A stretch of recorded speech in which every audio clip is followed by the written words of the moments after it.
নমস্কার বন্ধুরা, আমি অমিতাভ আর আপনারা দেখছেন স্পোর্টস লাভার অমিতাভ ইউটিউব চ্যানেল। তো গাইস, আজকের এই ভিডিওতে কিছু ইম্পর্টেন্ট টপিক নিয়ে আলোচনা করব। আজকের এই ভিডিওর টপিক হচ্ছে ইন্ডিয়ান ফুটবলের কিছু ট্রান্সফার রিলেটেড রুমার্স নিয়ে আলোচনা করব। যেই ট্রান্সফারগুলো কতটা সত্য এবং কতটা হতে চলছে সেই বিষয় নিয়ে আজকে আলোচনা হবে।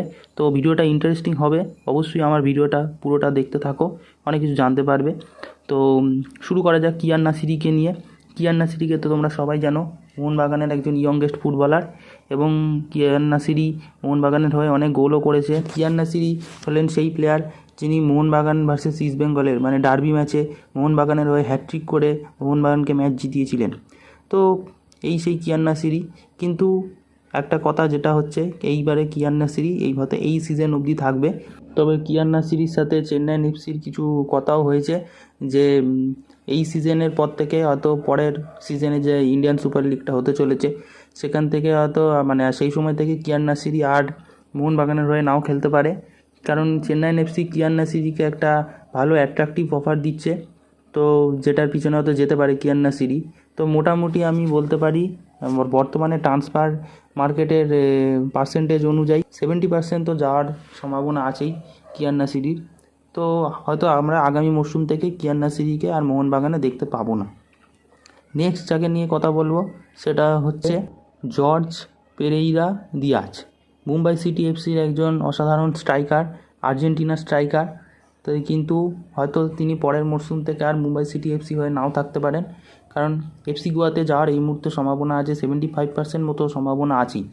ঠিক আছে, তো পরে যদি মুম্বাই যদি তাকে রেখে দিতে পারে সেটা আলাদা বিষয়, বাট আপাতত যা নিউজ শোনা যাচ্ছে এফসি গোয়াতে তিনি হয়তো পরের মরশুমে চলে যেতে পারেন। তো কদিন আগেই শোনা গেছিলো মোহামেডান স্পোর্টিং ক্লাবও তাকে অফার, কারণ মোহামেডান স্পোর্টিং ক্লাব শোনা যাচ্ছে এবছর মানে যেহেতু আই লিগ চ্যাম্পিয়ন হয়ে ইন্ডিয়ান সুপার লিগে প্রমোট হয়েছে, তো তারা আইএসএলে দল তৈরি করার জন্য একটা ভালো কোয়ালিটির দল করবার জন্য তারা লক্ষ্যে আছে মোহামেডান স্পোর্টিং ক্লাব। কারণ আইএসএল একটা অনেক বড় টুর্নামেন্ট, সেখানে টিকে থাকতে হলে অবশ্যই ভালো দল তৈরি করতেই হবে।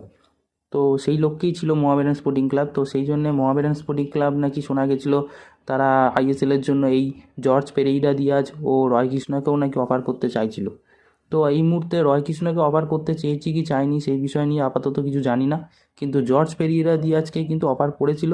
বাট এই মুহূর্তে নিউজ অনুযায়ী জর্জ পেরেইরা দিয়াজ এফসি গোয়ার অফারেই যেতে চাইছে পরের মরশুম থেকে। এরপর আসবো আমরা হচ্ছে হুগো বুমোস।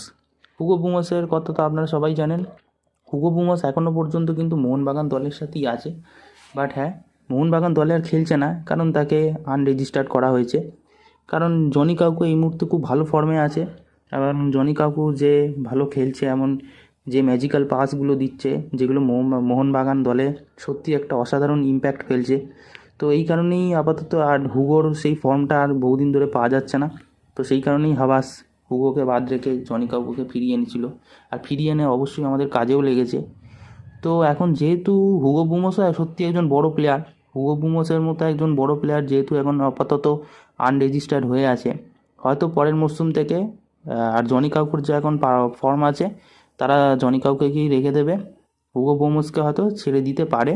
আর হুগো বুমোসকেও আপাতত 3টে ক্লাব অফার করেছিল, ব্যাঙ্গালোর, এফসি গোয়া, ওড়িশা, কিন্তু আপাতত ট্রান্সফার মার্কেটের নিউজ থেকে যা বোঝা যাচ্ছে তিনি বেঙ্গালুরু এফসির দিকেই হয়তো চলে যেতে পারেন। হয়তো খুব বেশি চান্স না হলেও হয়তো যেতে পারেন, 40% মতো চান্স আছে, সেটা পরের মরশুমে এলে দেখা যাবে। তো এই ছিল আজকের ইন্ডিয়ান ট্রান্সফার রিলেটেড কিছু নিউজ। তো আশা করি ভিডিওটা ভালো লেগেছে। এরকম আরও কিছু ভিডিও পাওয়ার জন্য, এরকম ইনফরমেশন পাওয়ার জন্য অবশ্যই আমার চ্যানেলটাকে সাবস্ক্রাইব করে রাখো, বেল আইকন অল করে রাখো, আর দেখা হচ্ছে পরের ভিডিওতে।